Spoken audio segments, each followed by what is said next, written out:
up so everybody can see what's going on over on YouTube. I'm just hopeful that is there. Okay, Leo, do you want to just ping We're live. We're live. We're live. Okay, we're live. There excellent. Thank you go. you very much. Nobody saw anything happen. Nice and smooth. Okay, Leo, do you want to we're live. We're live. We're live. Excellent. Okay, so nice smooth start to what is actually our 100th WPLDN. Let's throw a bit of that in there. You know, it's all gone wrong. Let's get a bit cheesy with it while we're at it. Absolutely. It would be nice to have in the hallway track, or anybody who's in the chat role, just to tell us how many events that they think they've attended and who's been here for the most of those 100. Dan, how many do you think you've personally been at? I did look a while back. I'm up in the high 80s at the moment. Way more than me. Paul, you must be... Oh, quite a few. I've been coming since Keith was organising them, so quite some time, quite a number of years. Not sure how many though. Did you actually do anything to work out, Dan, how many venues or anything like that? No. So we've actually, this is an odd one because we've actually got 2 celebrations in quick succession. So we've got our 100th event this evening, and actually for our next WPLDN, our next evening event is going to be our 12th anniversary. So 12 years of delivering the WordPress London meetups, and you know the idea there is we're actually going to pull in some. I've been digging through some photos and bits and pieces from historical stuff. So going to share a bit more through that event. It is amazing, isn't it? I don't even know what was the news 12 years ago, because it definitely wasn't what we have now, was it? Not so. I think have we done with the confetti? I think we done. There's only so much confetti you can do. Excellent. Well, okay. Well, welcome. As I mentioned at the start, this is the WordPress London Meetup. It's brought to you by a team of volunteers at Big Orange Heart, and I'm really grateful for every individual that's giving their time to enable us to be able to deliver this event. Speaking of which, your host this evening, myself, Dan Maybe. Diane, unfortunately, couldn't be with us this evening, but Diane, our best wishes with you at the moment. Leo, do you want to quickly introduce yourself? So I'm Leo. I am the owner of a digital sports agency. We help governing bodies and federations throughout the world to deliver their websites on WordPress. I've got a bit of news on that, actually. We've just won a contract to deliver World Rowing throughout the whole world. So World Rowing will be going over to WordPress. Hey, that's one to celebrate. Come on, let's have a bit more of that. Go on. Hey, excellent. Congratulations, Leo. Thank you. Night of celebrations. And Paul, do you want to introduce yourself? Yeah, I'm Paul Smart. I run an agency just outside London, Smart Digital, and I also work on the Big Orange Heart sponsorship team. You certainly do, and for that I am eternally grateful. You're welcome. Okay, and speaking of which, I just want to say a very quick thank you to our sponsors, passionate about making the web a better place. Automatic, your managed cloud hosting platform, Cloudways, a turnkey solution for product vendors, agencies, and developers, Dolly. Generate more leads for your digital agency, Funnel Packs. The WordPress multilingual plugin, Weglot. Tips, tricks, and resources for people who use WordPress, Winning WP. Your all-in-one WordPress platform, WP Dev. The search engine optimization plugin for WordPress, Yoast.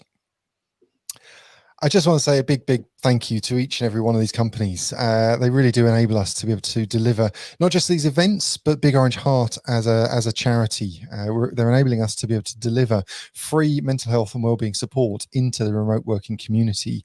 Without these companies doing what they're doing, then we simply wouldn't be able to do that. The charity is delivering thousands of hours of support, free support into the remote working community, which at this time, I think we can all appreciate that these needs are required, and I would appreciate if each and every one of us could say a big thank you to these companies if you open up your browser, get into a new tab and type big.ht/thanks, that will form a nice, neat little tweet, which will send out a thanks to all of the companies that support and sponsor Big Orange Heart. So I'd really appreciate it if you could do that, big.ht/thanks.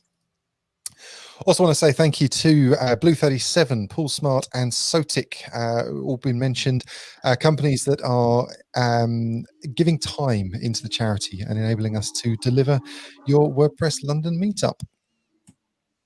So on to tonight. Excited about our two speakers. Really looking forward to hearing from both of them. Michelle will be helping us. We're talking to us about customer support and how to help take it to the next level. To create repeating customers. And Mary will be sharing insights into giving back into the WordPress community, something that I think we've all got an opportunity to do. So really looking forward to starting the conversations and hearing a bit more from both of those. But before we start this evening, before we start the talks, it's our community announcements. So it's an opportunity now, if you're aware of anything else, anything that's going on in and around the community, then now is an opportunity to let us know in the live chat. Sorry, I'm a little distracted by Robert's comment there. WordCamp US cancelled, breaking news. Is this something it'd be interesting to understand what's happened there. We'll dig it out. With the power of the internet, we will find out in 30 seconds. So, excellent, thank you. Likewise, if you've got anything that you're aware of in and around the community, Adam, it's true. Ooh, I wonder what's happened there. That's a real shame. I know there's been a lot of work. With a heavy heart, they have decision to cancel this year's WordCamp event. So I will just. Oh, very, very sorry to hear that. I appreciate the organisers. There's been a lot of time been put in already to convert from a in person to a virtual event. Yeah, it's a bit of a shame. They've put that up just now, today, that they've cancelled the event, as you say. So more on that breaking news later, I'm sure. Yes, yeah. Well, thank you, Robert, Adam, and Tristan jumping in and sharing that news with us. It's it's a bit of a shock, but these things we're in these times where we've got to be agile and move with the times that are needed. Yeah. So if you have any other announcements, please feel free to use the live chat. Drop a comment if you're watching over in YouTube. Drop a comment in there, and we'll be sure to bring them up on screen. Okay. Whilst we wait to see if we have any other announcements coming up, a few things we want to talk about. A big one. 5.5 release candidate has been released. 5.5 RC. Arguably the biggest update since 5.0, and if you were a user that continued using the classic press, a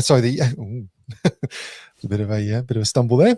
If you were if you turned off Gutenberg, then arguably this is the biggest update since probably 4.7 or maybe even earlier, with some of the changes that are coming in.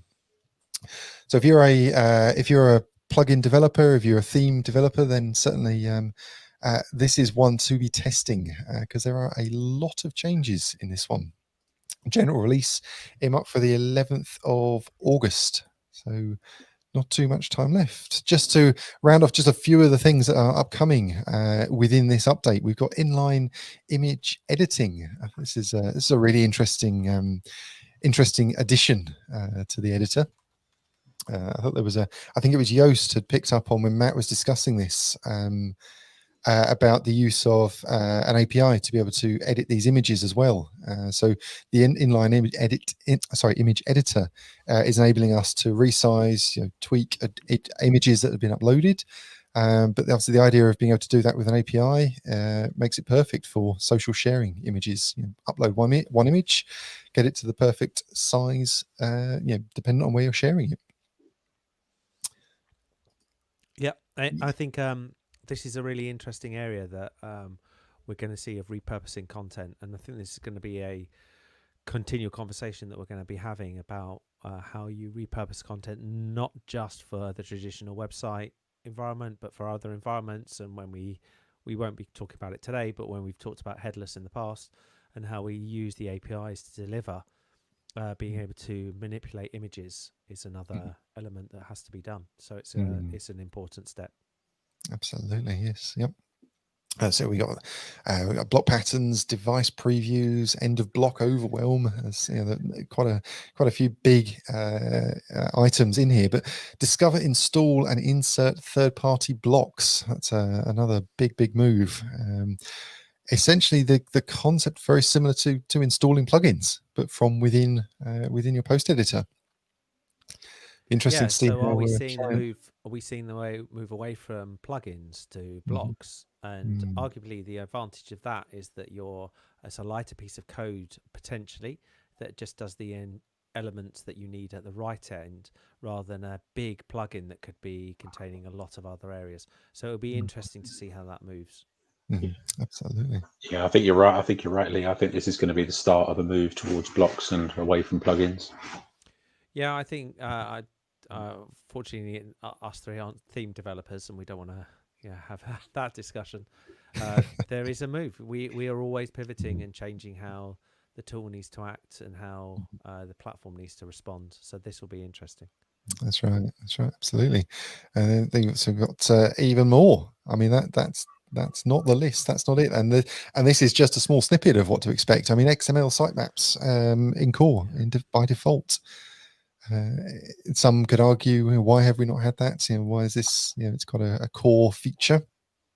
I believe if you've got Yoast pre-installed, then it will automatically turn off XML sitemaps, the core XML sitemaps. So yeah, good number of interesting issues. Yeah, I think a couple of them will, won't they? The major SEO plugins will switch it off because theirs is a little bit more or a lot more advanced than the basic new WordPress one. I think it's important where elements like sitemaps are now required in virtually all environments. It's great to see that there's standardization in that. So that I can see as a big change and a big advantage. Exactly the same when we come to lazy loading, because actually lazy loading images isn't something coming from WordPress. It's coming from the browsers are actually supporting it. So they're just enabling technology that's somewhere else, and you're just taking away lines and lines of code that really you don't need and need the risk of, or there's a security element in there. So that's a useful thing to me moving towards. Absolutely. And talking of security, the auto updates for plugins and themes, I think this is a really interesting issue here. It's going to change a number of workflows.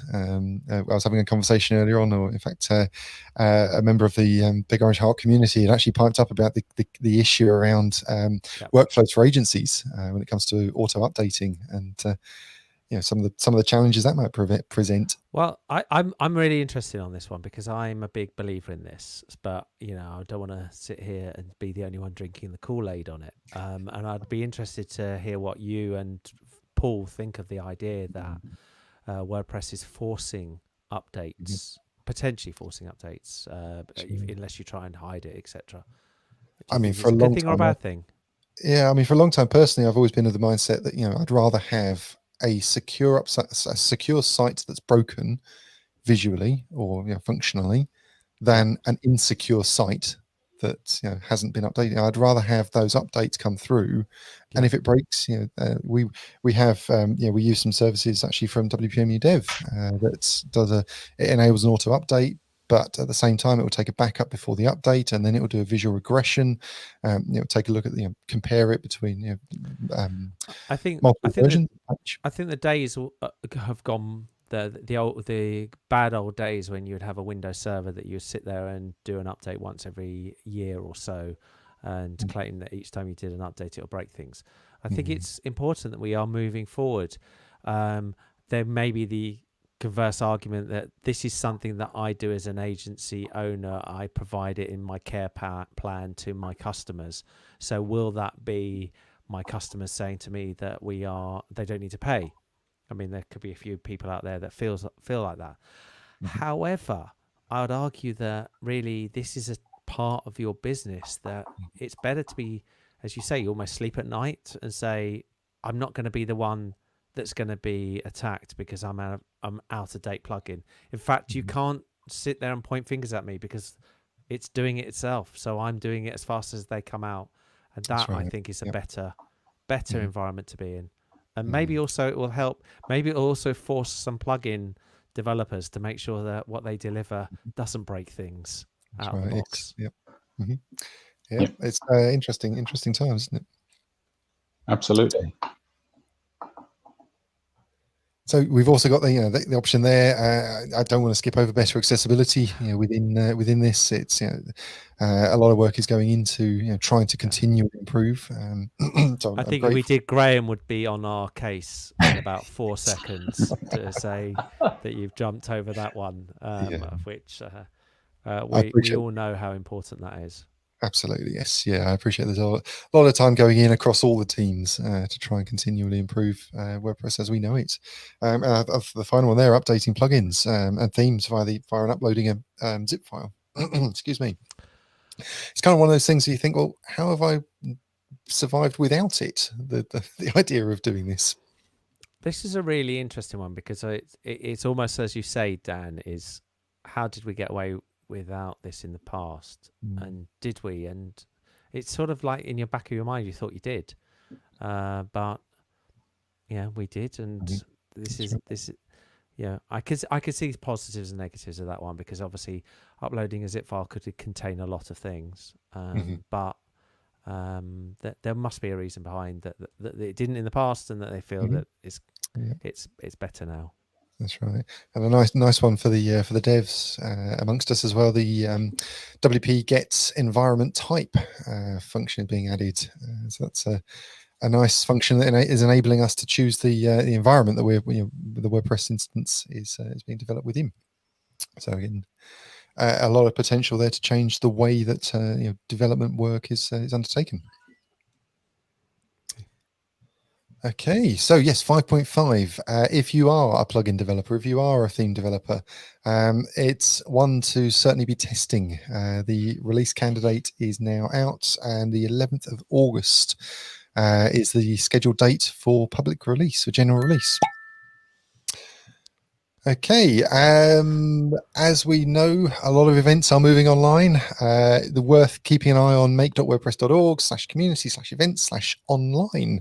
A very comprehensive list of WordPress related events there. So thank you for everybody that's contributing to that. One thing to mention, we discussed these last month. Both WordCamp Geneva and WordCamp Athens have now been cancelled. They were both scheduled to be October this year. Both have were due to be in-person events and have announced this week that they are going to be cancelled. So they've cancelled completely outright. And as Yes. you said earlier, as we've just discussed, that WordCamp US has done the same. It's really interesting that they've not gone virtual; they've gone straight to cancel. Is that correct? Both of those have cancelled, not gone virtual. From what I've seen on the websites, both are cancelled. I haven't seen anything to date whether there is going to be an online move for either of them. But again, central.wordcamp.org/schedule is a place to keep an eye on that. But yeah, interesting. I'm intrigued as to what the decision has been around WordCamp US. Okay. The reason that WordCamp US has gone no longer being delivered virtually. Okay. And speaking of which, that would help if my mouse was working. WPLDN are these meetups. As a team, we've taken the decision that for the remainder of 2020, our events will remain virtual. There will be no in-person events from the WordPress London meetup. So we want to ensure that everybody, attendees, volunteers, the organising team are safe, and we need to ensure that that is our key focus. So based on the information that we have to date, as I say, the remainder of 2020 will remain virtual. I think it's very difficult to say anything else than that's the right approach at the moment, because putting on a in-place event is expensive. It's not the end of the world expensive, but it costs money, and putting it on and cancelling it isn't great. And I just don't think there's an appetite for these. And our venue that we found last year, which is a great venue and is a great venue, we were packing out around about 50 to 70 people in a socially distanced setup. I can't see that being more than about 15 people, and we've got 80 plus signed up for today. That's right. So maybe it's not where we want to be, but it's the right thing, unless we That's can right. find a very large field. Yes. Yeah. Wordfest. Well, you took the words That's out of it. my mouth, Dan. That's it. Wordfest. And Yeah. as the sun went down, that sort of thought. Yeah, there That's you go. right. Yeah. Yes, and what I'm really enjoying about the virtual format is the fact that it is opening up the ability for a much wider community to come together. We've got an international audience. We're coming together in our social over on live.bigorangeheart.org, and we've got an international community there, which is fantastic. So opening up from an accessibility perspective is a wonderful thing. Okay, excuse me. So many of you will know WP&Up has pivoted to Big Orange Heart. Big Orange Heart is a registered charity that supports and promotes positive well-being and mental health within the remote working communities. I'm going to quickly skip through. We've got our costs come in at an average of £10,251 per month for us to be able to deliver our free events. If you hit big.ht/open, you can get more details on that and how we've delivered 7,500 hours of free support into the community through 2019. We're always looking for companies that want to support this message and support this this mission that we have to deliver this free wellbeing and mental health support into the community. So if that is you, if you work for a company, then please do hit big.ht/sponsor. These big.ht are our short URLs for bigorangeheart.org. We would be eternally grateful if you have the ability. $10 a month makes a huge difference. Big.ht/give if you have the ability to make a donation.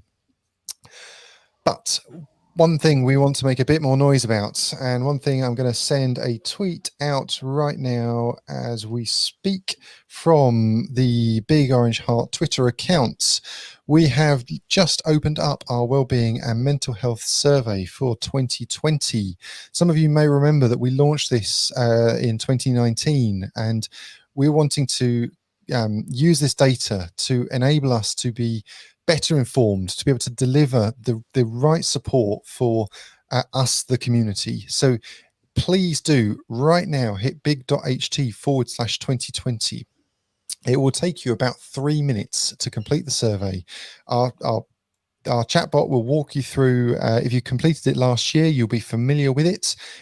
All the data is anonymous. You do not have to give, and you will not be asked for any personal data at all.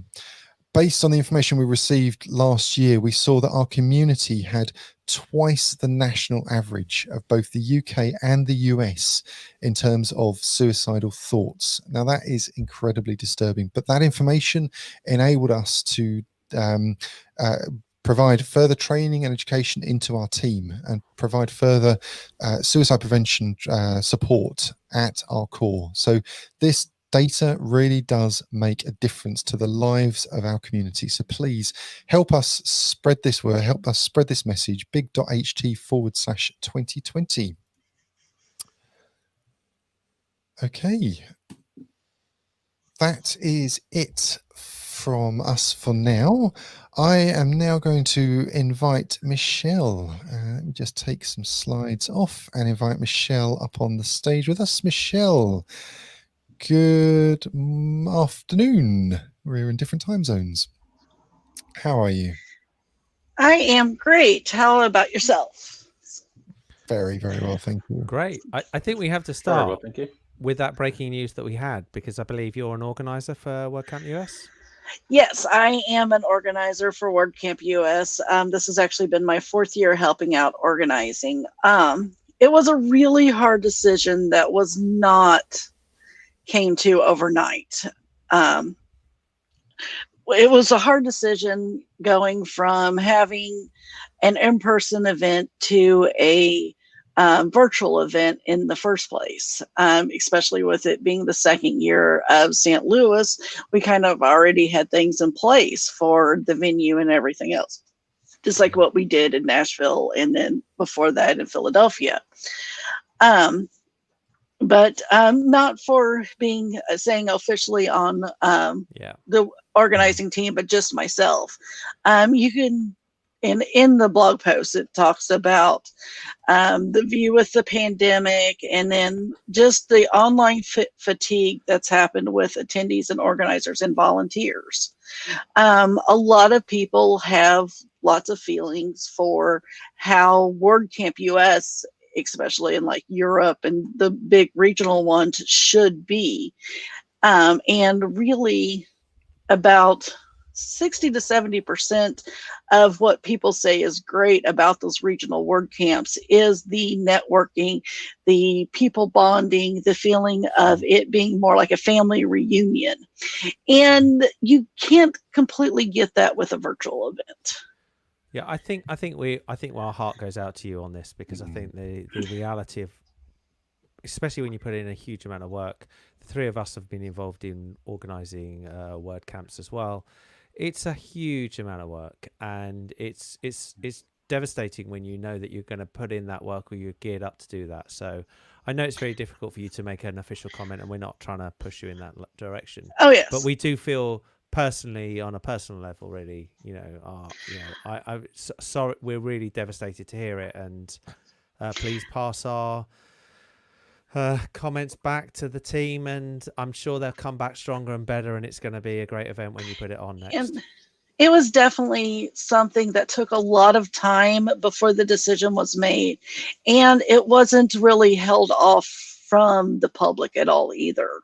Like there wasn't any like holdout on it. We actually had our full team meeting yesterday where the lead trio announced it. And then we wanted to make sure we had all of our ducks in order for contacting the people who had already put in to volunteer and speak and all of that, to know first, because they have put forth so much work as well to help make 2020 a great event and then announce publicly. Mm-hmm. Yeah, absolutely. So I thank you. As I just want to echo what Leo has said. Really, really grateful to you personally and the rest of the team, obviously for the time, energy, and effort that you've put in to get to this point.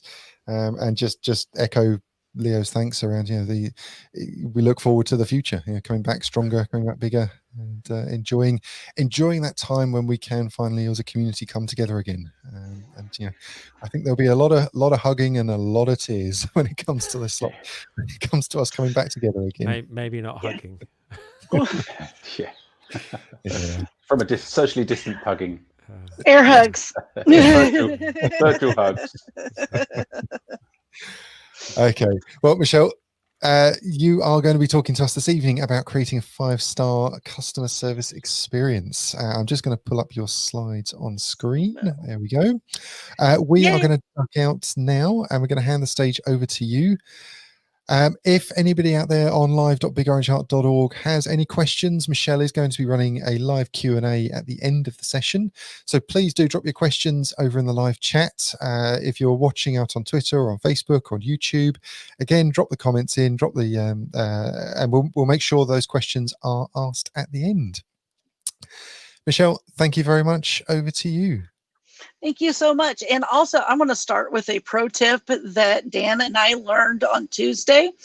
If you upload your file deck, your PDF, to a SlideShare, and if you use Adobe Acrobat, you can pull up your slides and just have them on one screen. So when you're doing the virtual events, you don't have both of your screens taken over from like using Keynote or something like that. So this is great because I have my notes on one side and can still see you all on the other side. A little bit about me. I work for a digital agency called Thrive that's based out of Arlington, Texas, as their lead support specialist. I am an owner of my own little agency called 13 Core. I run a tech blog called Can't Speak Geek. I am the lead organizer for my local meetup, and then also on my downtime, a teacher, mom, and photographer. There's a lot of different books and talks and everything about what is great customer service. And when you really look into customer service and what is good, what is not, a lot of times you think of the restaurant industry or the travel industry, where you see needs being met, like your glass never getting less than half full, empty at a restaurant. If you're on a cruise and the housekeepers make the little fun animals with the towels, it's really the little things that go a long way to make great customer service. And any company can build a great product. They can have this phenomenal product or service, but it takes great customer service beyond the selling of that product or service to stay in business. Because you can make something that's just completely amazing, and if you have shoddy customer service, or where you neglect your customers, or just have bad back and forth communication, probably not going to stay in business too long, because people are going to talk, in that type of marketing is a very negative one. They say when you have something good to tell, you tell one person, but when you have something bad to tell, you tell 10 people. And it can grow very quickly with those negatives. And then you realize that you have to have great customer service, but what does it take to make that great customer service? For number one, you have to set your standards early in the game. It needs to be when you are building that business plan and you're the only employee, owner, manager, everything. You need to set that standard for your customer service. And then for yourself, and then for the other employees coming on, you have to have all of that training. And you have to have those standards written down and accessible to everyone at any time, because you can always refer back to, we have this gold standard for our clients, and this is how we should. And then also be, for in the picture, be a great leader instead of a boss. Because when the leader gets down and still does everything that all of his or her employees do, it can make a huge difference with just the thinking process of how to run the business.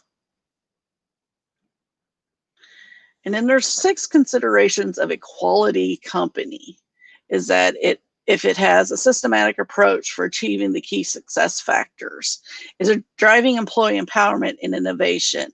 This happens a lot when you are able to have employees that are autonomous instead of micromanaging. Embracing product and service benchmarking, where you're always trying to make a better product. For one example I use on this, that it kind of drives some people crazy, is that Yoast is always working to make their code better on their plugins. And I know it drives some people crazy, the fact that they have updates all the time, but I look at it as they're always trying to better their product. And then also, is it based on research of proven best practices? And is the company transferable to the company's culture? Like, is the CEO, the middle management, the employees, the janitors, everyone living that culture? Is everyone doing what they preach? And then also, is it effective in creating a culture of innovation? You always want to embrace that better never stops, always be growing type of atmosphere. And then when you get to building your team, building your business of people, you want to have a team and not just hire employees. You want everyone to want to be there, not to get a paycheck. Because oftentimes the people who are just there to get a paycheck and not really care about their job, it's going to show in how they react to the customers. And then also take the time to find the right person for the position. And with that person, you can always teach them the skills, but you cannot teach them pardon me, inspiration and dedication. We just went through at my company of hiring 2 new support specialists. And some of the biggest things that we looked for is more of the soft skills and that they had. Do they have the right fit with our type of leadership? Do they have the right fit on what our voice is? Can they be teachable on those things? Even if they don't have as much as the technical skills, do they seem like they're easy or wanting to learn? And then with those new hires, have them to talk to multiple people in the company. Have them talk to the CEO who can share his or her vision and passion of the company. Have them to talk to the middle management person who's been there a long time, but is definitely out of the honeymoon stage, but can talk about the loyalty of the company.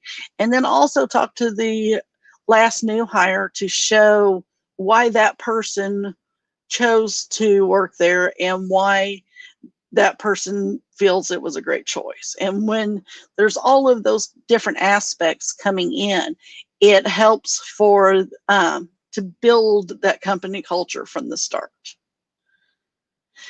And then once that person is hired, it gets into training time. And this happens so much more than it should, but please do not train by fire.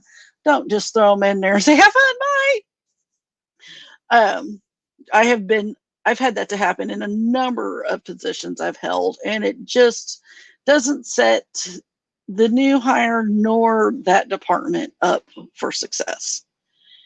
And then also train on the technical and the personal aspects of that position. When I do our training for our department, we talk about, this is how you do things.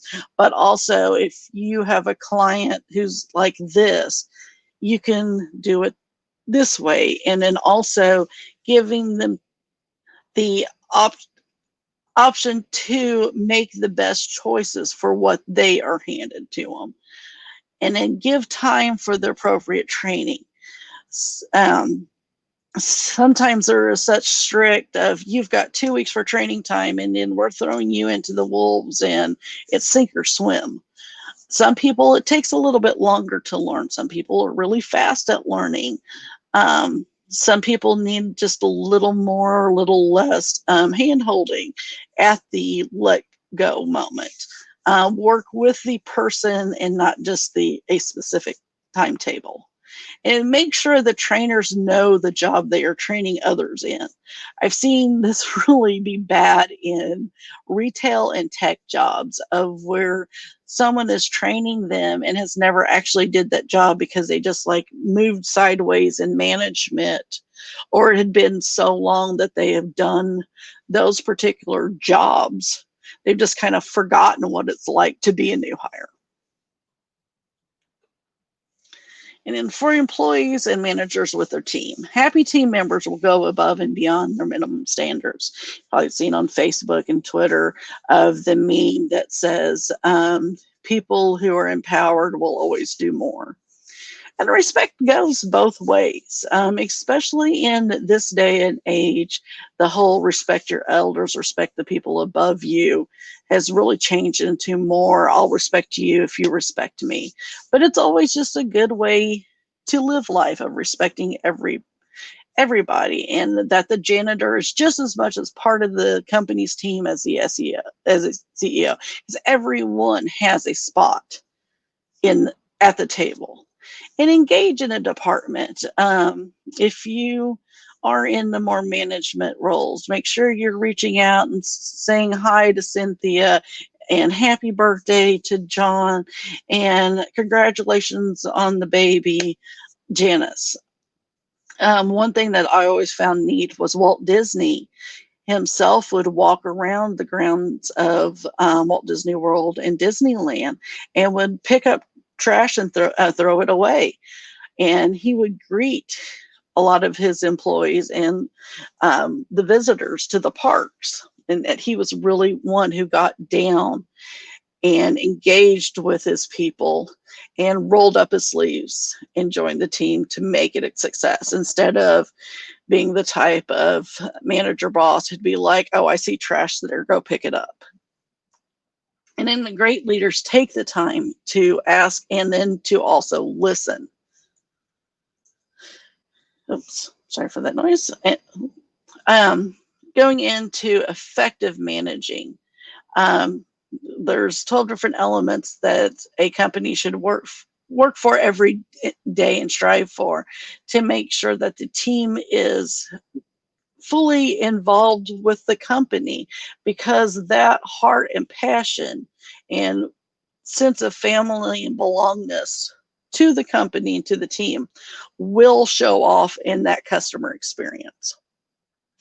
And then with the employees, that they know what is expected of them every day, that their expectations are set, and that they have the materials and equipment to do what is best for them, making sure that their technology, their computers are good during this time of remote working, that they have reliable internet, that their mental health and their physical health is being taken care of.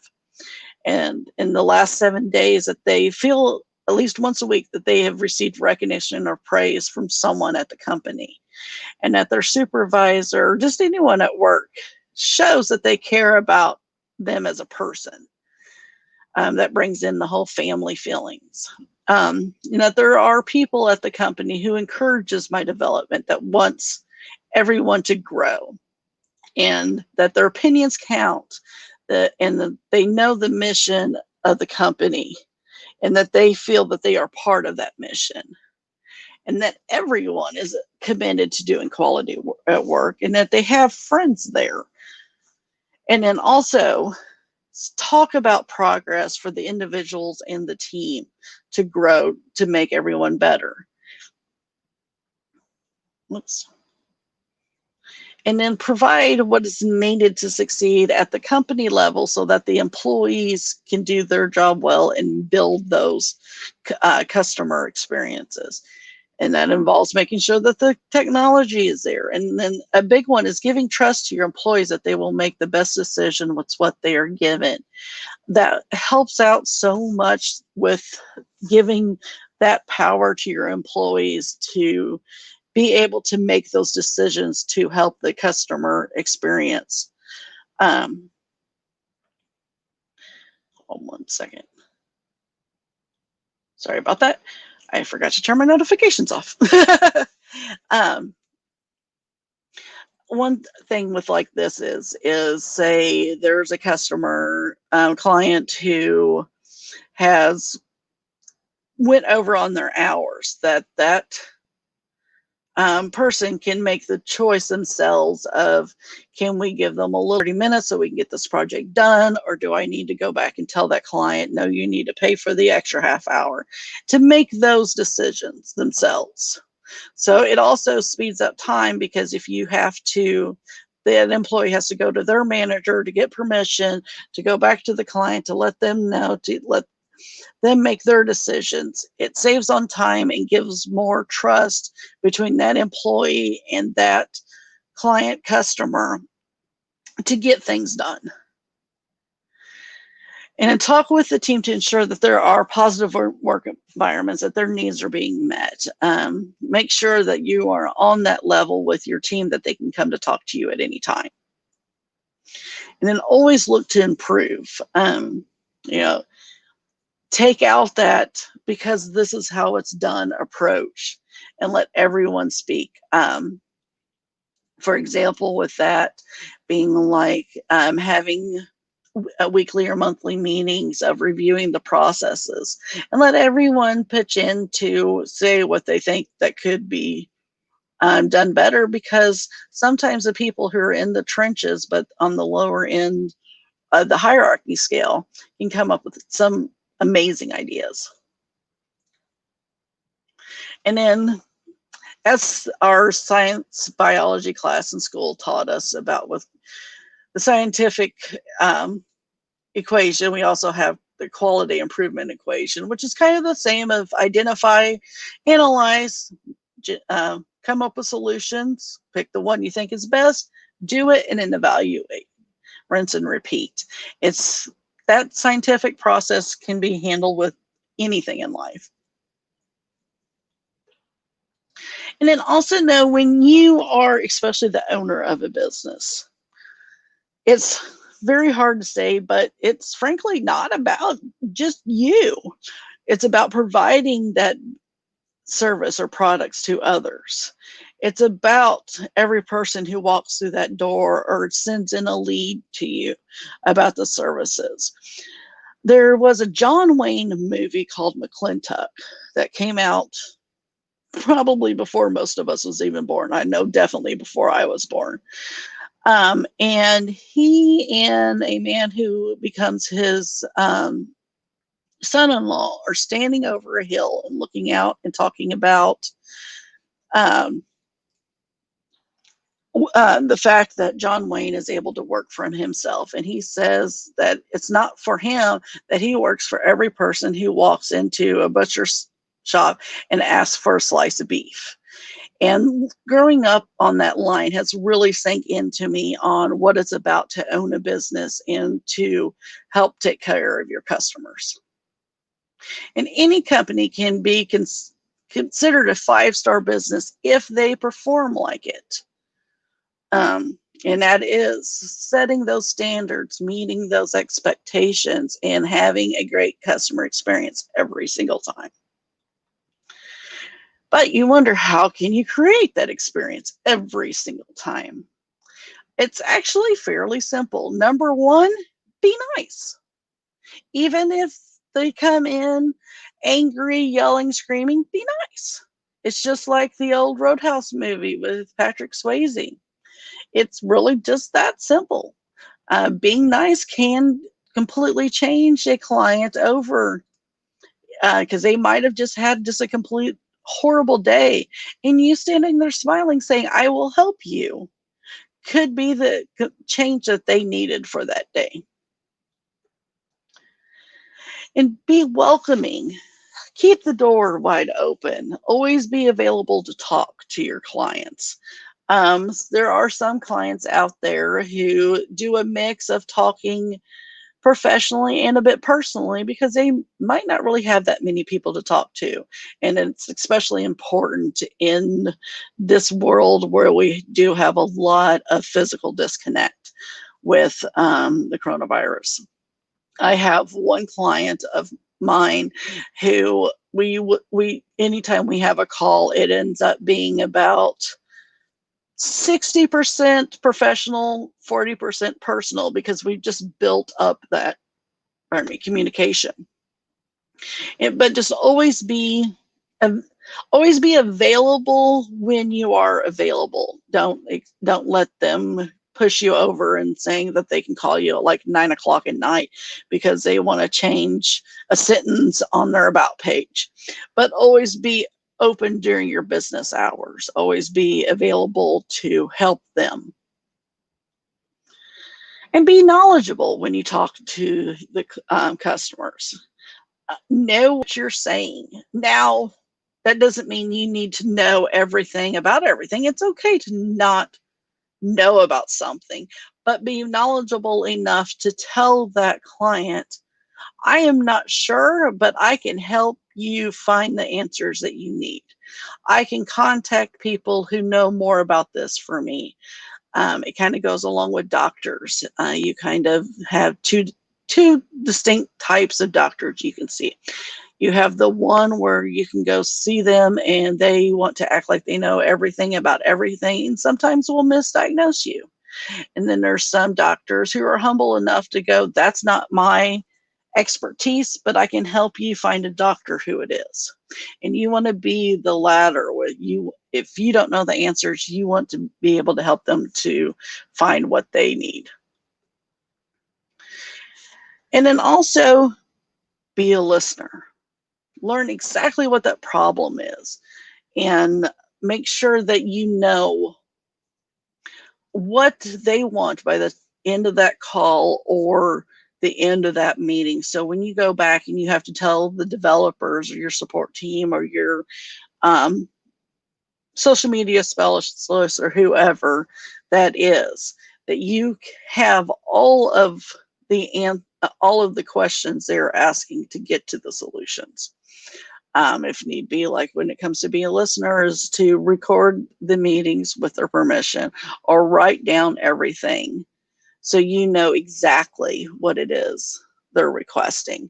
One thing I do personally with our Zoom meetings is I keep notes as they're talking, and then at the end, I will send them an email recapping everything we had discussed and everything we plan to do. So that way I've listened to everything and then made a list that can be followed just to make sure I have heard everything correct and was a good listener, and that they are going to have their needs met. And also just be engaging. There's so many times I've walked into a company or business needing help with something or wanting to purchase something. And I've spent 20 minutes in that store and not one person came up to greet me. This happened one time when I was actually going to buy some camping equipment. And after 20 minutes, I decided if no one wants my help, I guess obviously they don't want my money. And I walked out of the store and no one greeted or said goodbye. So you want to make sure that you're engaging as soon as you can with each potential and current client or customer, as that keeps the ball rolling. One of the things we do for being engaging is if we haven't heard from a client for, like, say that we just host their site or something like that, we'll send out emails to them saying, hey, just wanted to catch up with you, make sure there's no changes you want to make on the site and that business is doing well. Hope you have a great day. And it's those engagements that keeps your name at the top of their heads. And in going back to being a good listener, it's also to make a great experience is to be observant. And that is like when they are looking at one thing, but you can tell it's maybe not exactly what they are meaning, that you're able to help jump in there and be like, is this actually what you are talking about, or able to put them in the right direction. Also, like if you are in meeting with an established client and you can just see that their mood is off a little bit, be observant of and maybe making, if you know that client really well, about being able to make a joke just to see if you can make their day brighter, or something of that, because oftentimes you don't really want to ask what's wrong, so it might seem a little weird, but at least be observant to help them have a good experience with you. And be anticipating with the needs and wants of your customers. This goes along with, say, a client is sending in website changes and they are wanting to change out the header image on their main page, their about page, and their calendar of events pages, but you notice that they've wrote down all their major pages except for the contact us page. Go ahead and send an email saying, yes, we can take care of all of those pages for you, but I noticed you did not put down you wanted the contact page image change. I just wanted to make sure that that wasn't overlooked. And 99% of the time they will come back and give you a yes or no, but thank you for going above and beyond and making sure that everything is met. When you're anticipating like that and you show that type of anticipation to your clients, that builds trust in keeping them and not having churn. And then be humble. Your business, relies on these clients' products and services that you are giving out. If they stopped purchasing your products and services, your business would go under. Be humble in the fact that you are thanking them for them trusting in you for whatever you give. And then sometimes customers, when they come in, they're already upset about something. And it could be something that went wrong with your company in some way. It could be an external issue, like if you're a themes company and there's a plugin that they found out it's not compatible and they're angry about that. Or it could just be they've had a horrible day at their job, or their child made them angry or something, and they're just ticked off. It's good to always be empathetic to that. It kind of goes back to the being nice part. As long as you are the empathetic and kind back to them, it usually will calm them down. And also be impressionable. There's only a first time to make a good impression, so make sure you make it a great one. There's a number of times that leads end up falling through because the salesperson had called and they just wasn't in the right headspace and was being a bit dismissive. Or you walk into a store and you notice that their floor is kind of dirty. It's those little small first impressions that can make or break a deal. Now, granted, I'll give a little bit of background of that picture. That was my daughter's first time in WordCamp Miami, and they had their after party at one of the gaming places, and she won a mohawk and decided to wear it sideways. If you've ever met my child, her name is Dinah, you would completely understand that.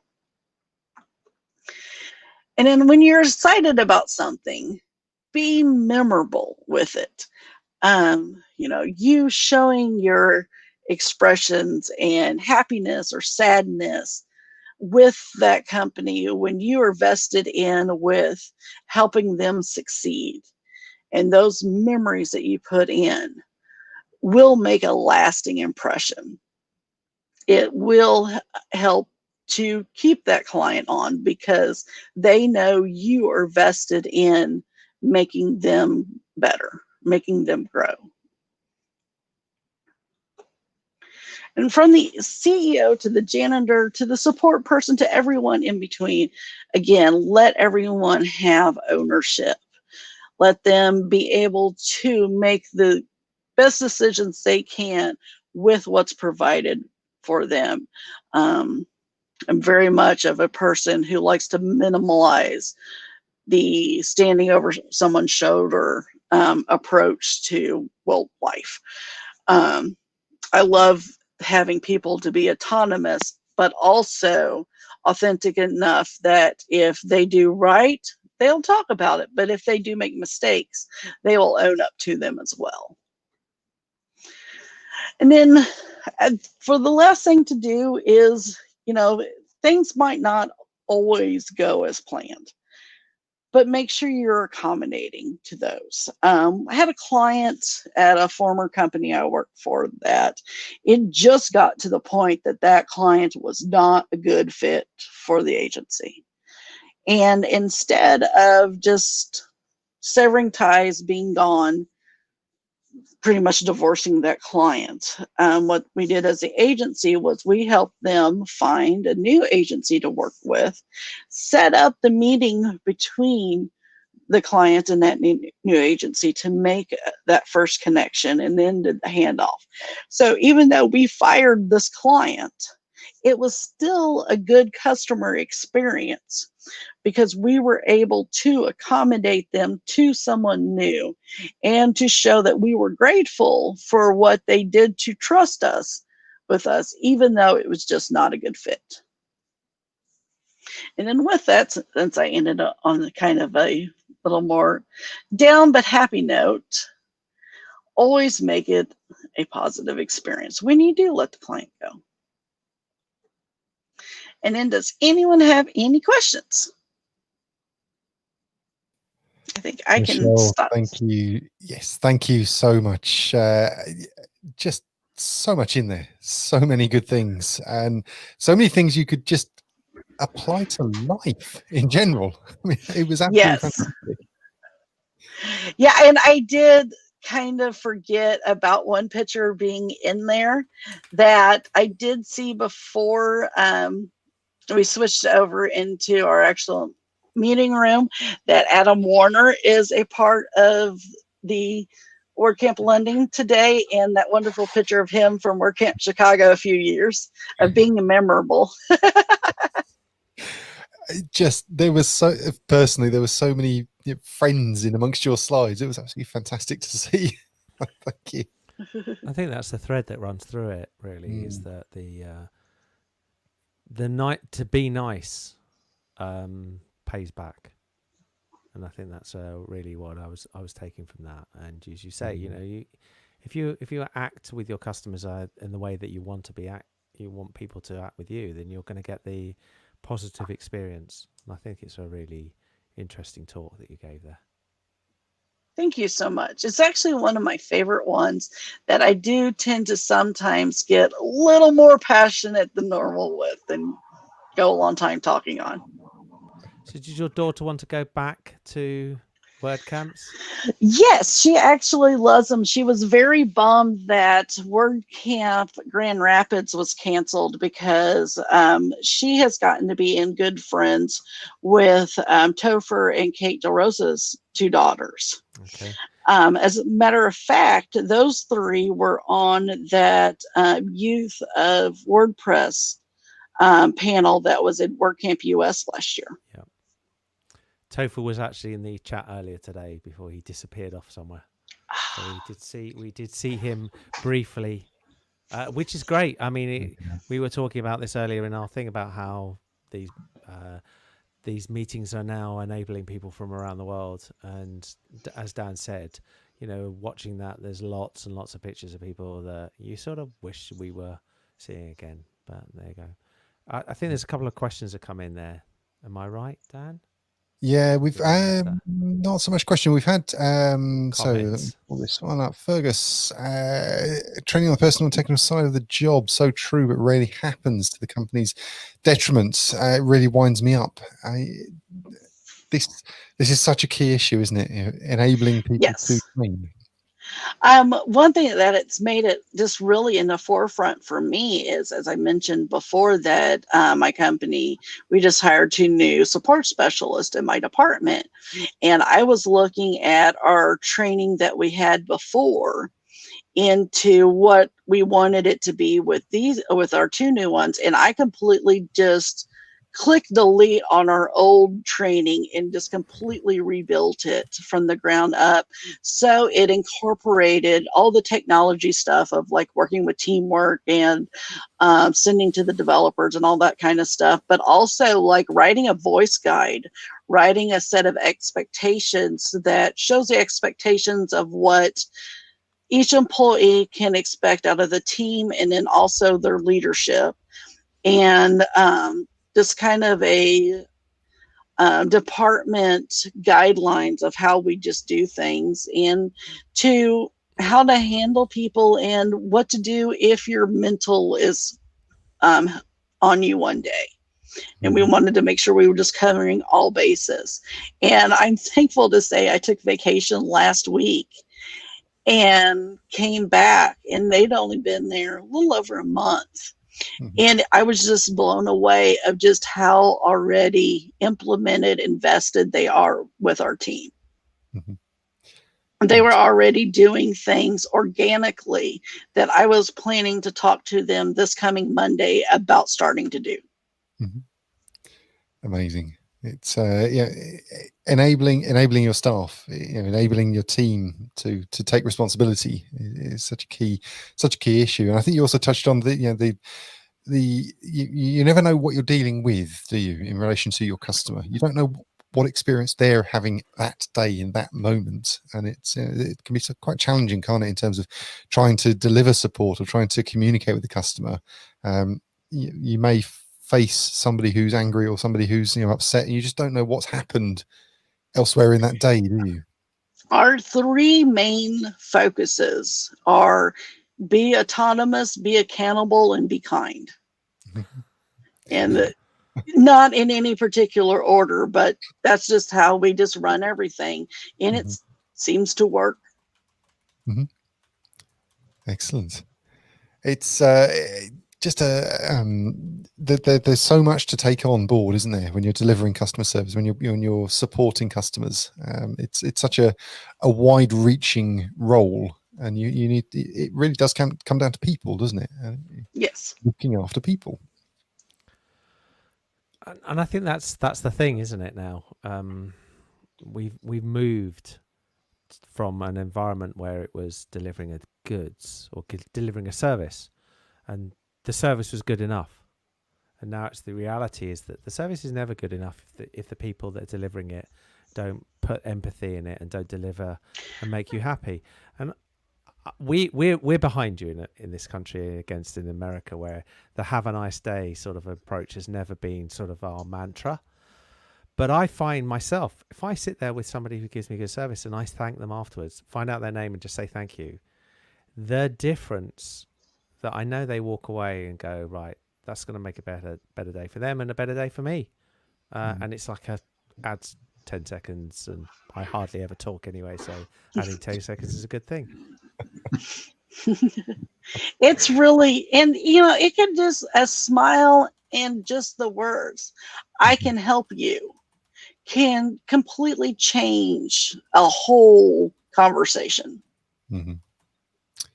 Totally. I think you touched on empathy and having some level of understanding of or trying to understand the individuals that you're communicating with, and it just crosses such a wide variety of situations, doesn't it? But particularly when it comes to customers, and you obviously you're talking about creating 5-star support and creating repeat income and returning customers. Yeah. And I know I put a lot more emphasis on the company culture and the training really than what I did with actually interacting with the clients. But I feel, and it's been shown with the difference in companies, when you build that culture from a start and you empower the employees, it translates into the better customer service moments. Mainly because, like, if you go into a restaurant and you have a waitress who's all just happy and bubbly and to be there and pouring you more tea and saying thanks honey as you leave, tends to, at least on the American side, get more tips. But if you have someone just like, what do you want, and pours a coffee, walks away, that's not going to be all that great of an experience. And on the American side with tips, they might not even get one. It is different. We don't have that same tip mentality here, but the reality of the service level, and I'm sure we all have service examples of great service, and it is people that make good service. And I think you're absolutely right. And we have somebody from this parish who isn't here today, but Vito. And when you sign up for his product, you're greeted by a video, very similar to how you get greeted by a video when you join this platform. And I think it makes a difference because it actually sits there and it talks down the barrel to you about what you're doing. And it just makes a difference. And I think that the more people can do that, the better. Very much so. Absolutely. Well, Michelle, thank you so much for taking the time to come and join us and come share your knowledge and experience with us. It's been fascinating to listen to. There is really a lot there. So thank you very, very much. Thank you so much for having me. If anybody has any more questions for you, Michelle, will you be able to stay into the chat and the social afterwards? Yes, I will stay in the chat and in the social, and you can also reach out to me with Michelle_Butcher on Twitter, and then also on WordPress Make, I am Michelle Butcher Jones. Brilliant. Thank you. Excellent. Thank you very much. Well, I'm now going to invite Mary to come and join us on stage. Mary, there we are. Good evening, Mary. Hello, welcome. Oh, you are muted at the moment. Let's just unmute you. Okay. Hi, everyone. Welcome. Hi, Mary. Thank you. Thank you so much for joining us. I'm happy to be here. We're excited to hear your talk. Obviously, we're getting very community focused now. Obviously, within your talk. And we Yeah. see you've got a busy community going on in the house there. Yes, and I've been telling them since morning. Like I have a 1 hour video call. I don't want you butting in and out of it, but they never listen. The joys of delivering these virtual events in our home environments, isn't it? Mm-hmm. Yeah. It is. It is. Excellent. Well, Mary, so you currently work for Paid Membership Pro, and you are also you're bootstrapping. How do you tech? I always get that. Just want to say teach. How do you tech? Do you want to just elaborate a little on that bit? Okay, yes. So I started How Do You Tech in 2017, right? Before then, I freelanced, and it got to a point where I felt like I needed some structure to make my clients more comfortable to give me jobs to do. So I was thinking, I'm never able to come up with names for things like that. And, I was asking myself, what am I going to name this company? The first company I registered, I named it Maria Job Enterprises, like very weird, even though some people would say that was a nice name. But I was stuck because I wanted to get it right. And I think a friend of mine at the time was the one who came up with that name. It's like, you like tech so much. You're always asking people, like, people always asking you, like, how do I do this in tech? How do I? So just call it How Do You Tech? And it's stuck. It's amazing. Names come out with strange ways. Paul. Yeah. And then, of course, after that, because I always felt like when you freelance, it's not the same as when you work within a firm with other people. So I still always wanted to be able to work in a firm, and I was lucky. I applied for so many jobs online, of course, and luckily for me, one way or the other, I got into PM Pro thanks to a colleague who is also in Nigeria and who works for them, and my current boss. And it's been amazing so far. Like it was my first experience working remotely, and it's been the best experience I could pray for. Like, Fantastic. Yeah. Well, that's awesome to hear. Excellent. So tonight you're going to be talking to us about giving back to the WordPress community. Yes. Have you got some slides? Do you mind just sharing your screen? Yes. Set up for you. Really looking forward to this. For me personally, the community, it's very dear to my heart. It's something that's I've spent a lot of time working within. So really appreciate you giving the time to come and give this talk this evening. So I'm just going to bring up your slides. We can see you've got your screen there, and we are going to drop out and hand the stage over to you, so to speak. So Mary, thank you very much. Looking forward to this talk. Why do I give back to WordPress? If you have any questions, if you're on live.bigorangeheart.org or out on Twitter, Facebook, YouTube, drop your questions over in the live chat or in the comments, and Mary will be sure to come back and have a live Q&A at the end of the session. So Mary, enjoy. Thank you, Dan. Yes. So today I want to talk about why I give back to WordPress. And I'm going to try to take this very slow. This is because I get very nervous when I'm speaking, whether it's online or offline. But I'm going to try to take this very, very slow. Yes. So my name is Mary Job. As Dan has introduced, I currently work as a support engineer at Paid Memberships Pro. I created How Do You Tech. I'm a co-organizer for the Lagos and Ijebu WordPress communities. Also the global, the team rep for the global community this year. And I created Uwani Hub, which is a village hub in the region where I come from in Nigeria. We teach females and teenagers digital skills, coding, and WordPress. Well, WordPress because that's what I know. Right. Growing up, when people ask me, what do you want to become? I always tell them, I want to study business administration. The truth is, I didn't know what business administration entailed. And I can say that growing up, my strong force was never in mathematics. I mean, I passed it enough to get by, but I hardly ever got an A in mathematics in my secondary school. And if you know business administration, you know that you need to know mathematics to actually get into a course like that. Right. The time came and I did my JAM. It's like a universal exam you do here when you're going to college or university. I passed. I had selected business administration as my first and second choice, right? And when I went through the JAM Burkill, this is after writing the exam. I should have done that before. I was looking at the requirements for different school and I kept seeing mathematics, some even further mathematics. And then I was asking myself, why on earth do I want to study business administration in the first place? Like, mathematics is not my friend. It has never been. So I got into the two schools that I selected, because you have to select two schools. And and then I told my dad that I want to change my course. I want to do a change of course, which you're allowed to do.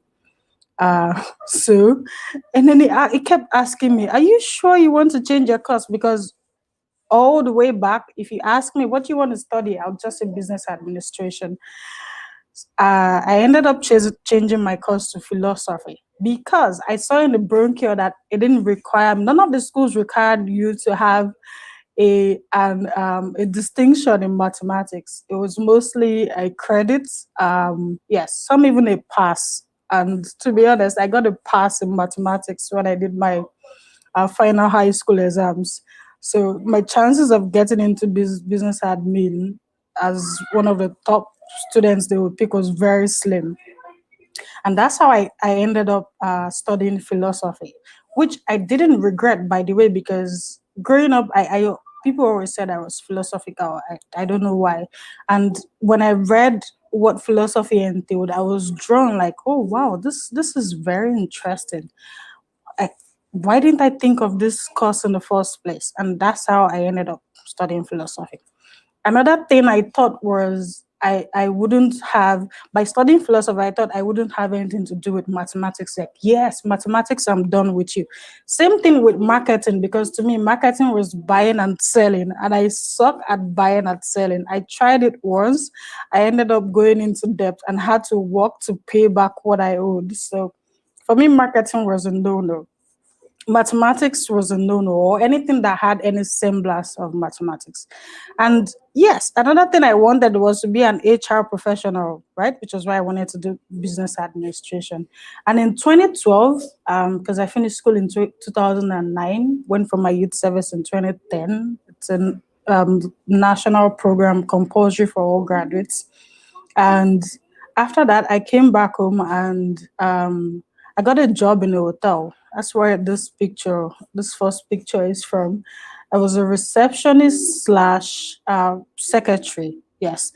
When I started that job, it took me about 3 months. They promoted me to being the secretary because only few people knew how to operate a computer in that old old establishment, and it was a big hotel in Lagos. So you could imagine they kept asking me, how come you're so good at using computers? Like, you never make mistakes, because at work, when you make mistakes, you get charged for it. They literally take it out of your salary at once. But I never had any computer glitch or mistake that I made at any point in time.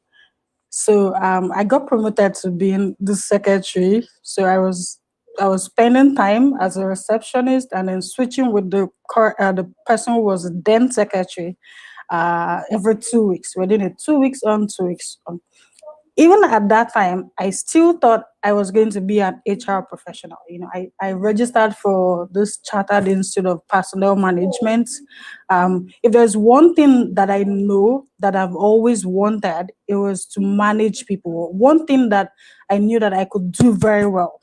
Like, if you wake me up and ask me, what's the one job or the one thing that I can tell you to do and you'll do very well, for me, it was managing people. That was the only thing that I knew that I was so good at. So I told myself, HR would be a good place for me to spend my time, or for me to build a career in.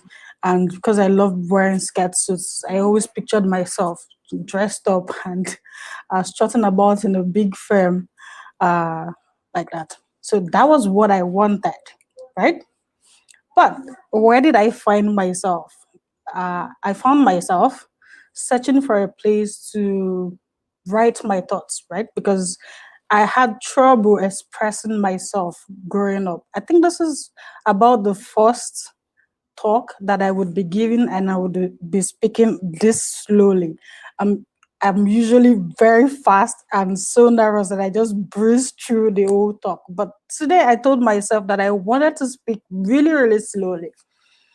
I had difficulty expressing my thoughts. If you had to ask me how am I feeling, or you had to ask me how an experience was, and you told me to tell you, I couldn't even say it, but I could write it down. But guess what? You're going to end up with like 4 pages of just one tiny experience. Like, how did you, maybe I went to an event. How was the event? And you tell me to write that down. You would end up with like 4 pages to read. So I was looking for a place online where I could write, where I could, like a personal blog. I didn't even think to have a business blog. For me, it was a personal blog, somewhere I could go and then just express myself. But there were things that I learned from doing that I didn't anticipate, such as being able to write concisely, being able to write, being able to express what you want in one word instead of 10 words. But that's aside the points here. So I found WordPress in 2010, 11, 12, about that time. And I remember I told myself, oh my God, what is this? This is some complicated software. Before I found WordPress, I was on Blogger. I still have the blog there, I think, for sentimental reasons. I didn't delete. I tried Up Pages. I think I put out some posts there too. And then I tried WordPress the first time and I was like, no, I'm not feeling this, and then I came back 3 years time, that was in 2015, and I got reintroduced to WordPress by an uncle of mine, brother Sam, and I was like, wow, why didn't I take the time to learn how this works before trying to make use of it? And I always say it, I watched a whole tutorial video of WordPress.com by Morton, and I was like, that night after watching the video, because I made sure I watched all the video before acting, moving my blog over to WordPress. I moved my blog over to WordPress that evening that I finished watching those videos. And this is what happened. Within 3 months, that was about September 2015, within 3 months of moving my blog to WordPress, I had made friends who are still friends today, who I met via visiting their blogs also and commenting and writing and engaging with them. And for me, that touched me a lot, because I wasn't writing to get likes or to be popular. I was just writing to express myself.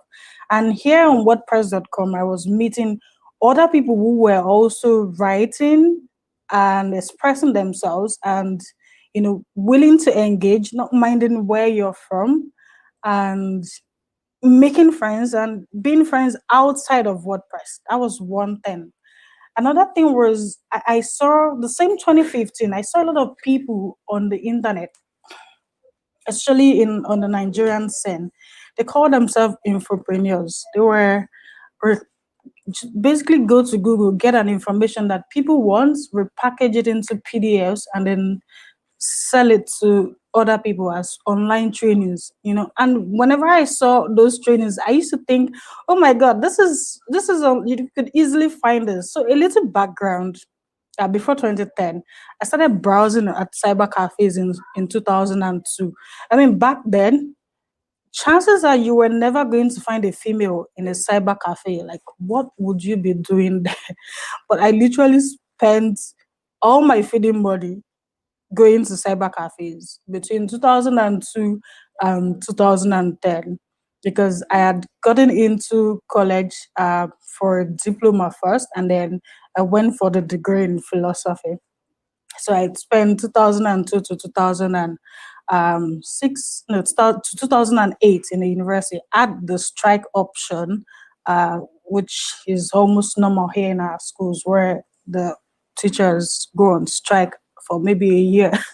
So I was used to being online. I was doing freelance jobs on the internet. I was doing freelance writing a lot. I remember one time my mom followed me to the ATM because I had a dollar card as far back as I could remember. She was like, "So you mean you'd write for somebody on the internet and they would pay you for that?" And I was like, "Yes." She was like, "Okay, I really want to see you withdraw that money. Like, I don't believe that somebody would just pay you random for writing for them." So back to where I was, I saw people making money from doing online trainings, and I used to tell myself, like, but these are things you could find online. I mean, this information is just right there if you just Google searched it. And then the first request came in.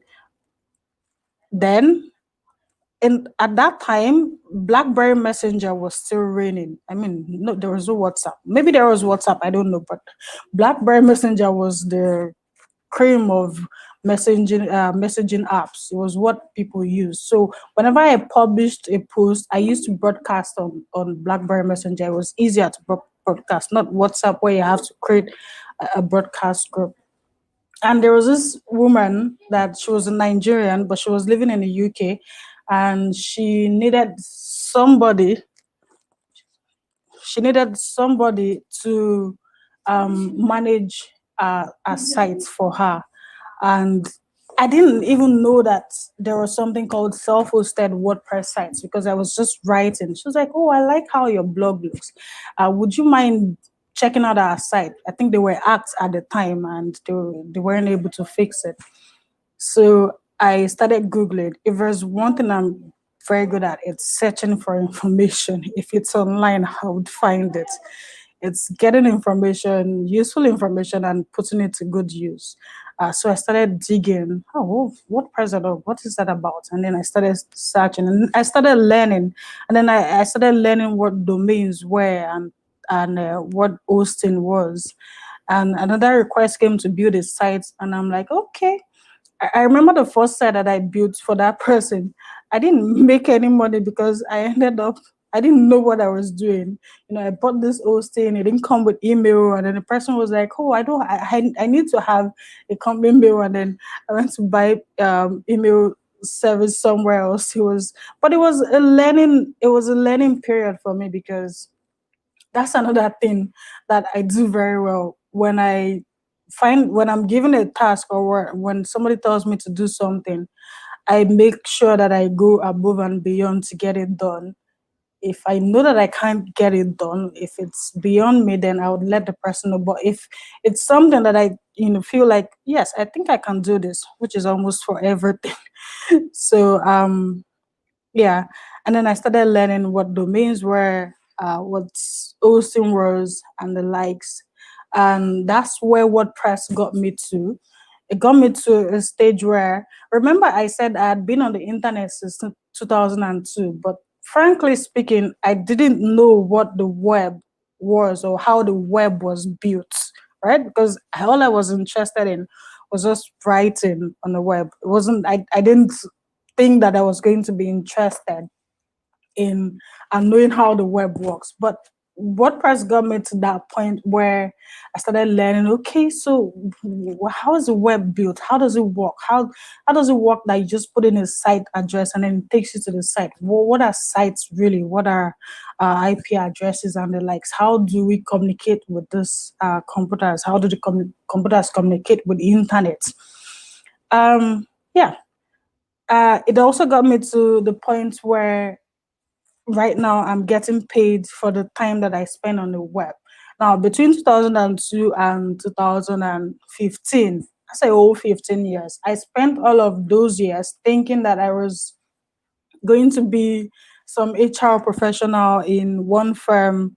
I never thought that I would get to a point where the internet would actually be where I earn my income from. Because for me, it was a side, something to do on the side, just to and I mostly did ghostwriting, so I didn't even know the people that I was writing for. And when you do ghostwriting, you have a contract to not publish the writings somewhere else. WordPress got me to the place where I can now say I work from home. And this one is funny because I remember when I told my mom that I wanted to work from home. I was in 2017. They're like, "Oh, so you mean you just wake up in the morning?" Because that was what I would do. I would wake up in the morning and sit at my desk, and when they're making noise in the house, I'm like, "You guys are disturbing me. I'm trying to work." And my mom would be like, "Are you working for real?" And so many times my dad would call me and say, "Should I call so and so friend? Maybe they could help you get a job." And I'll look at him like, "I'm not looking for a job. I have a job, or I'm trying to have a job." But they didn't believe me, of course, because they thought, okay, maybe should grow out of that phase. But of course, now they know that you can actually get paid working on the web. So they understand that. In fact, I think my mom knows perfectly what WordPress is. If you ask her, she would tell you what WordPress is, even my daughter. So WordPress got me to a place where I could work from home. I had something to teach people, in the sense that if you had asked me like 5 years back, like, what can you teach? Even though I knew how to get information on on the web, I definitely wasn't able to teach that to somebody else. I wasn't able to, I didn't even think of myself as somebody who could teach. But using WordPress made me to be able to teach other people what I've learned on my own journey so far.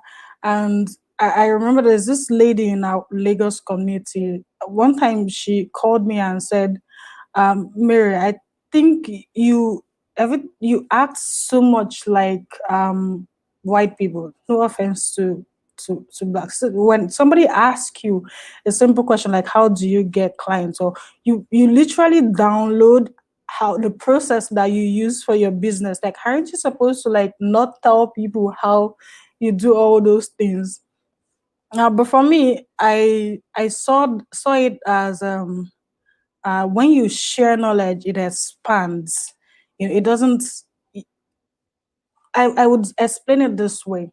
So I skipped a lot, by the way, but just briefly. In 2013, I left the hotel job where I worked because I felt like my brain was becoming dormant. I was eager to learn. I wanted to just learn, and the job was making me. I told my dad, I said, I feel like I'm going back to this, like I'm becoming extinct, like I'm becoming dull because of the work. So I went back to school to get my master's. Because I came out with a third class when I did philosophy. That's another story. I I had to do a postgraduate diploma in mass communication first, and then I did my master's in information resources management. And I had this teacher who was also my supervisor, and she taught us knowledge management, and she opened my eyes a lot. Professor Okbeke, I can't forget her. She taught us a lot about why you should share knowledge and not hold it back, and not keep it to yourself. Because she would say that if you have an innovation that you're battling with and you've only gotten the starting point, there's somebody else out there, because there's no new thing under the sun. There's somebody else out there who has got the finishing point. If you shared and that person shared, chances are you would meet each other, and boom, you have a new great solution on your hands that should benefit the masses, right? But if you withhold that knowledge, how does the other person get to know that there is somebody else out there who is also working on the same thing that you did? That was the analogy she used to explain it to us back then. Yes, so back to where WordPress has gotten me to a place where I could easily teach other people all the things that I've learned in the past 5 years, and also in the past 10 years before that. knowing that I could make an impact on another person's life, that's a lot for me. That makes me happy when somebody that I've been able to guide tells me that, oh yes, the path you pointed me to works. And I think that also makes me like my time in customer support. Because when a customer tells you, oh, thank you so much, this solution works, I just feel so happy. Like, yes, I was able to help somebody out there in the universe, across borders, right? Yes. So this is also part of what WordPress has gotten me to, because I probably wouldn't, maybe, but I don't think I would have traveled out of my country. My second travel out, because my first one was to Ghana, which is about 10 hours drive away. My second travel was to WordCamp Cape Town, where I spoke at their WordCamp, and I remember that day I was so nervous to get on stage. It was my first time speaking anywhere, for that matter, and it was all because I started blogging on WordPress.com. So the question, why should you give back? Why do I give back? So anytime I'm faced with that question, or I see people talking about maybe something terrible that happened to them in the community, I look at it from the perspective, and I want to tell them that you need to ask yourself, why do you give back? If you can answer that question, why you give back, then you would have your answer. You would know why you do what you do. For me, it's a lot of things. People,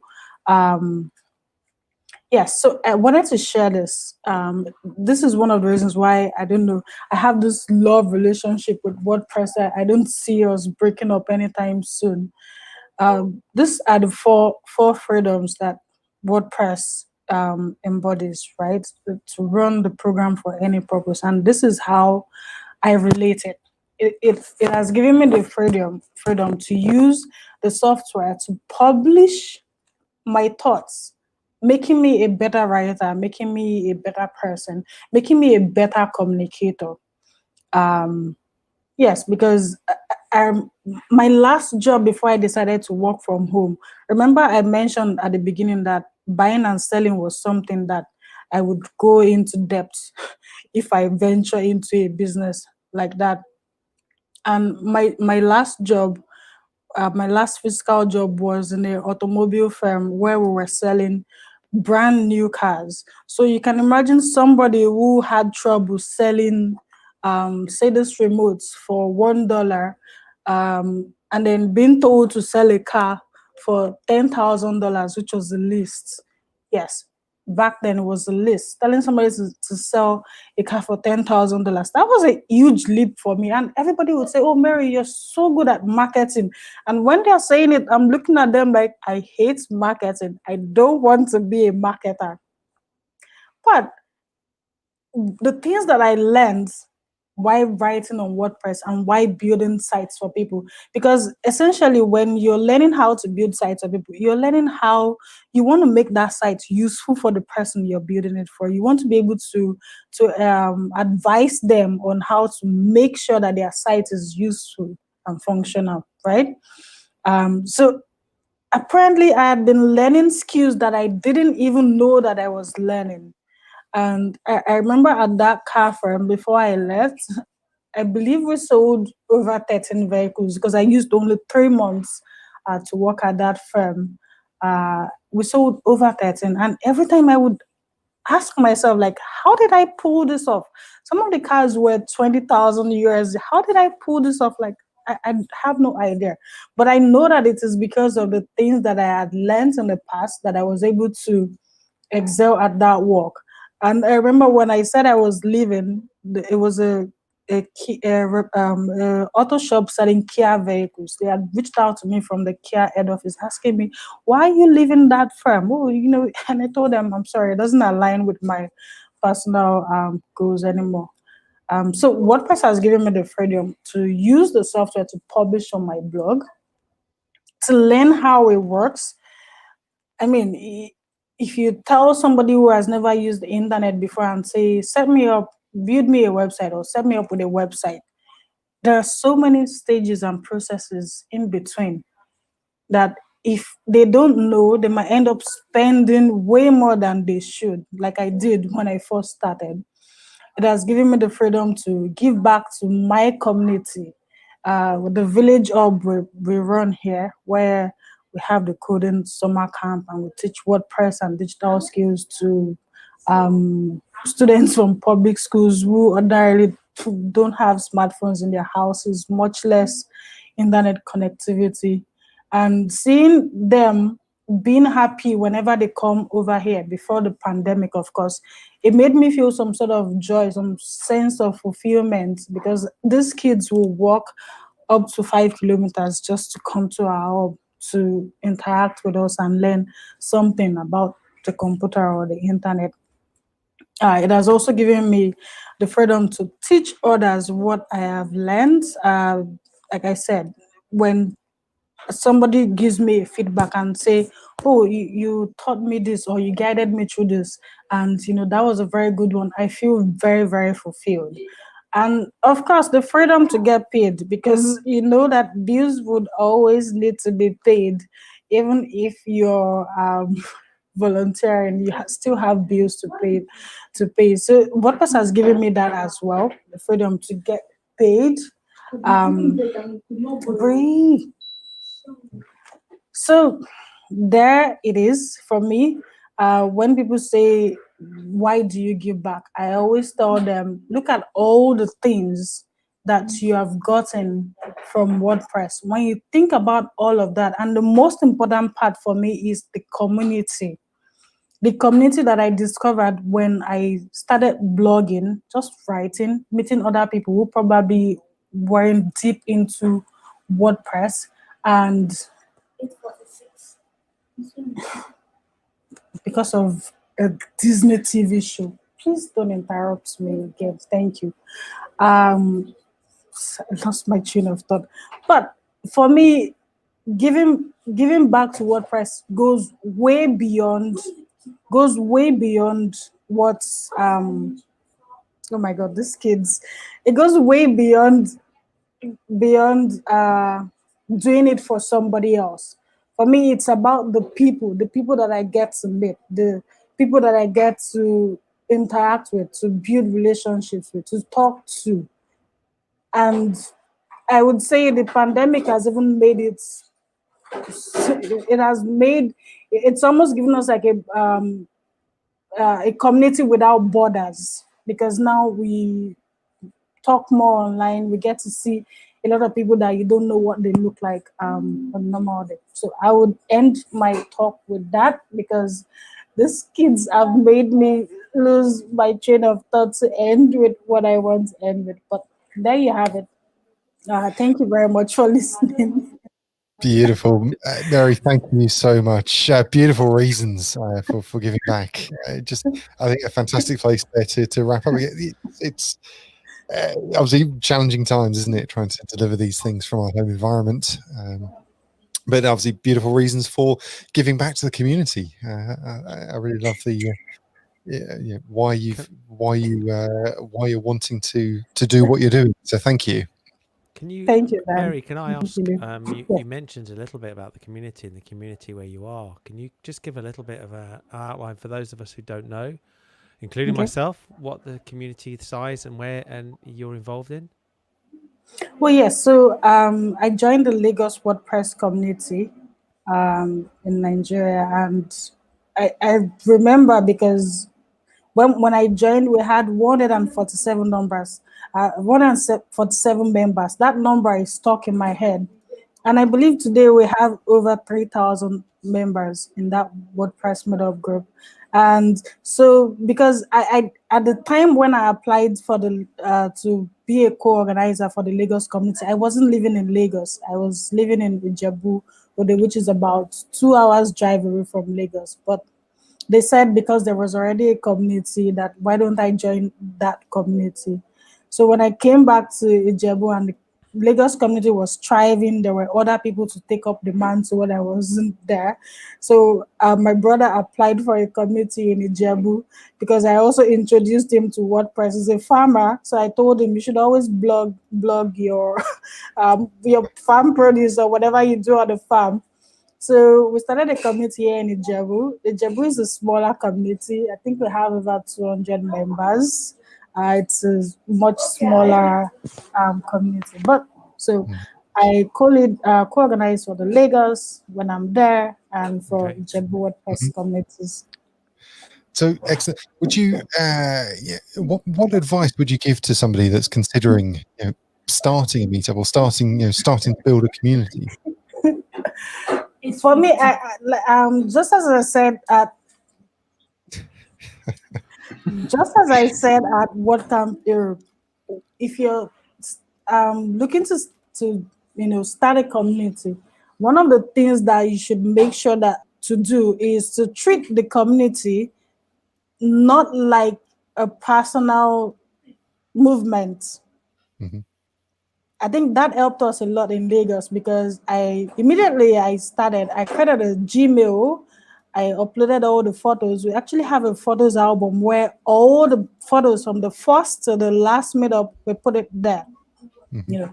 Excellent. I made sure everything was there, and I would always consult with the co-organizer who was the one who started the community. If I wanted to do anything, I would never do anything without consulting with the community. So I treated it like it was something that I could start, and then when we grow, somebody else Mm-hmm. should also continue. And then Yep. even the person that I handed over to as I also handed over to two other people who are very keen. So that's, for me, it's that chain helps to spread the word, to grow the community, to make people feel comfortable to come forward because they know that it's not one person's property, it's for everybody who does WordPress. Absolutely, yes. That that sharing of the knowledge and enabling other people to come on and take the baton and move on is so important, because we do this for community.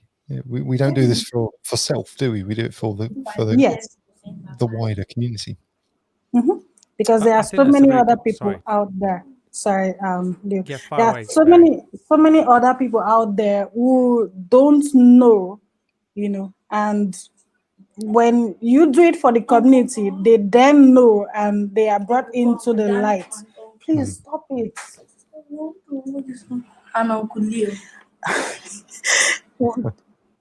When you then I'm sorry, they keep It's making me fine. Apologize. It's fine. We it's It's not funny. No, this is live video. You can't go on live video.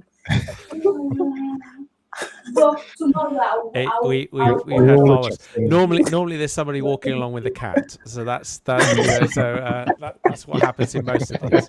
So it's fine, But I think that's the point though, and it's very much what you talked about, Mary, and very similar to how Michelle was. That both of you have talked about the fact that it's about touching people and dealing with people.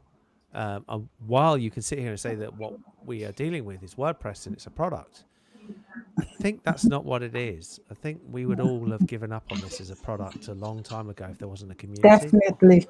And it's just absolutely fascinating to hear how you are dealing with this as a product, as a community, and how you're making a community in what you're doing, and how it's helped you increase your community. So I think it's just a fabulous story.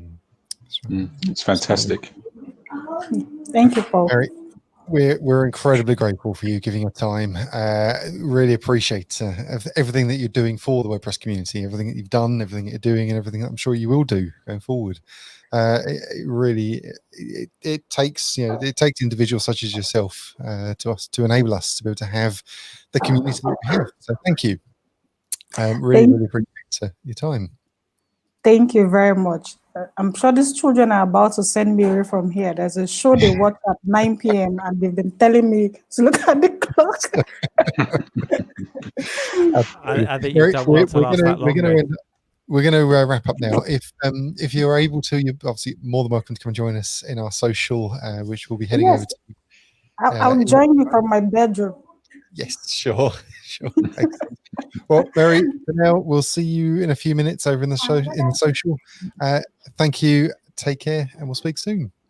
Thank you, Thank you. Mary. Thank you. Bye. Thank you.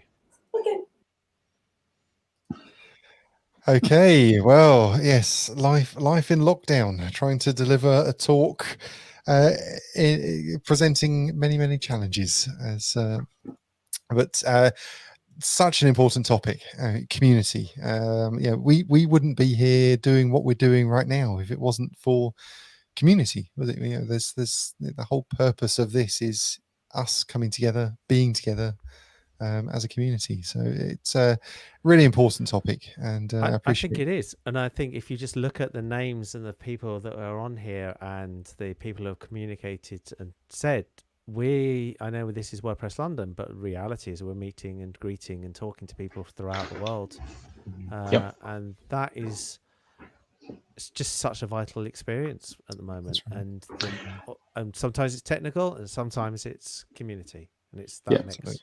Yeah. And do you know what? I think that's actually one plus of things going in digital the way we have and the virtual events is the fact that we've got people from all over, not just London as it was before. Absolutely. You know? I mean, you think we're we're our 100th, so yes, we need to have Hey. 100th events, and here we are with two international speakers. You know, one from the US and one from Africa.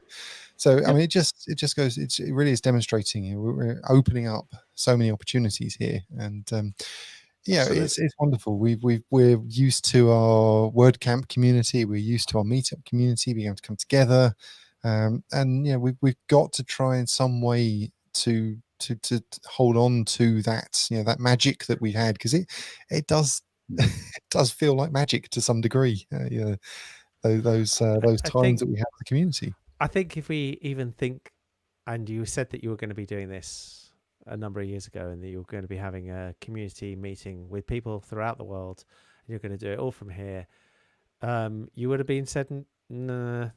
And although you can argue this isn't all about WordPress, again, WordPress powers most of the things that people are dealing with in this environment. So it is about WordPress, and it is about a use and a movement in that direction. Absolutely.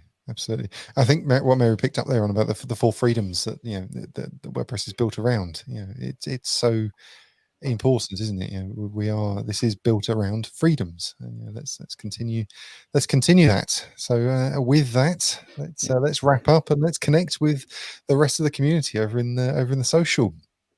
Before we do that, though, quickly, just want to say a big thank you to our sponsors. If you haven't already, if you've been enjoying this event this evening, please do hit that URL big.ht/thanks.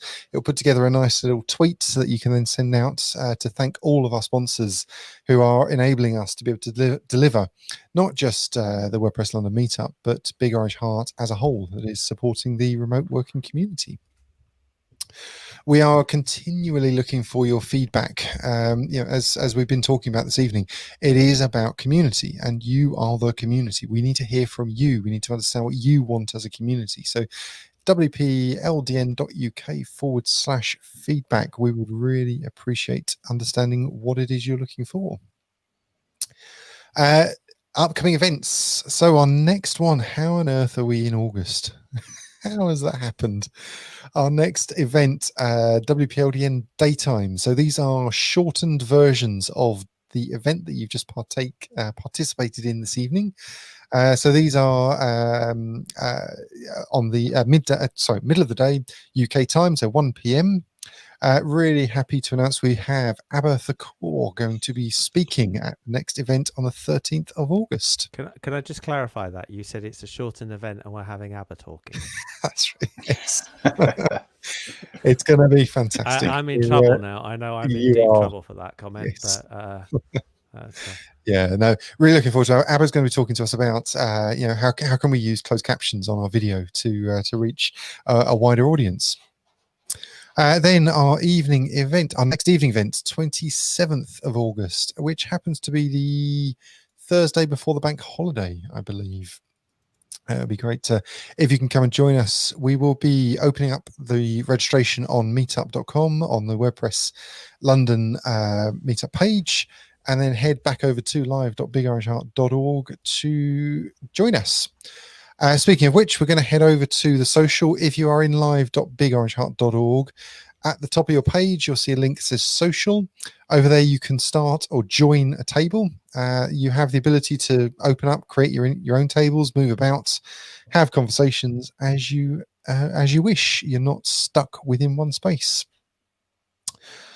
Just to quickly wrap up, as I've mentioned, as we've discussed this evening, big.ht/2020, an important URL for us at the moment. We've officially opened up our Wellbeing and Mental Health Survey 2020 within Big Orange Heart. It's an annual survey that we run. The data from that enables us to deliver support within the remote working community. So please help us. You can spread the word by hitting big.ht/2020 tweet. Again, it'll put together a nice little tweet for you, which will share the link out. We would really appreciate it if you could share the message amongst the community. Other than that, I want to say a huge thank you to both our speakers, Michelle and Mary, this evening. I would also like to thank my co-hosts, Leo and Paul. Really appreciate you giving your time this evening. Thank you, Dan. And to Diane, who isn't here tonight, but we hope he's feeling a bit better. Yes. And we'll be here next time. Otherwise, yeah, the humour doesn't come with that. We need Diane here for the humour. We do. We need the laughs. Yes. Absolutely. And come on, we've got to wrap up on one more final confetti. Really, that has definitely, it's paid you to do that one, hasn't it? Yeah, you're gonna get in trouble for digital littering. We are. Where are we? 1 month away. So 27th of August happens to also be our 12th anniversary as well. So WP, the WordPress London Meetup, will be 12 years old when we run our next evening event. So do come along, do come and celebrate with us. It would be great to have you. For now, we're going to head over to the social. We shall see you soon. Take care. Thanks, everyone. Goodbye.